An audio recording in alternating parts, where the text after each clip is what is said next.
It was 2 years ago. I was called in to do the night shift, 10 p.m. to 4 a.m. at 7-Eleven, since somebody called out. The store was located on a busy road in a rather quiet and rural area. During the night shift, you could expect anywhere from 10 to 20 people come in to buy a beer or something else. This one particular night, there was this one guy, mid-20s, that came in. He started making weird noises, like loud yelling noises. I assumed he had some kind of mental disability.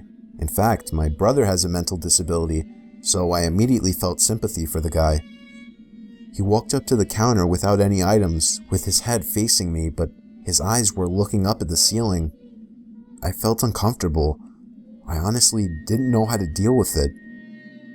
I tried speaking with him, but he only responded in loud noises. I kept checking if he was with someone outside, but he was alone. There weren't any cars in the parking lot, so I assumed he walked. He stood there for so long, looking up at the ceiling and making noises, that I tried to get him out by handing him a bag of chips and telling him he can go. I tried finding some kind of number to call for someone to help him. Then, out of nowhere, he finally turned around and walked out of the store. I felt so horrible for the man, but at the same time, I felt a bit creeped out. About an hour later, the phone on the counter rang. I picked up to hear the familiar yelling sounds of the man from earlier. It caught me off guard. I didn't know what to think, other than this has to be some kind of prank. I hung up on them and was now becoming paranoid of my surroundings, constantly checking the outside through the windows. Come 4 o'clock, the person working after me came in, finally allowing for me to go home. It wasn't my problem anymore. I got home and threw all my stuff on the table, ready to get to sleep. But my phone rang within a minute after entering the door. I felt a chill run down my spine. Why would someone be calling at 4 a.m.? I could only imagine it was bad news. I braced myself and picked up the phone to hear the man again.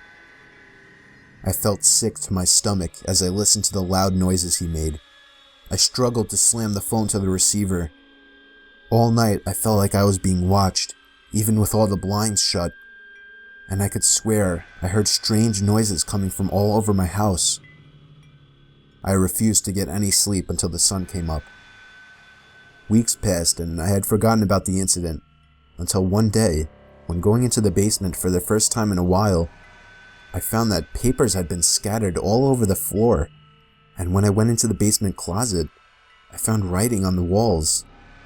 7-Eleven had been written in Sharpie on the wall, along with the address to the 7-Eleven I worked at and my house address. The most disturbing part, I also found various kitchen knives along with a large pocket knife sitting in the closet.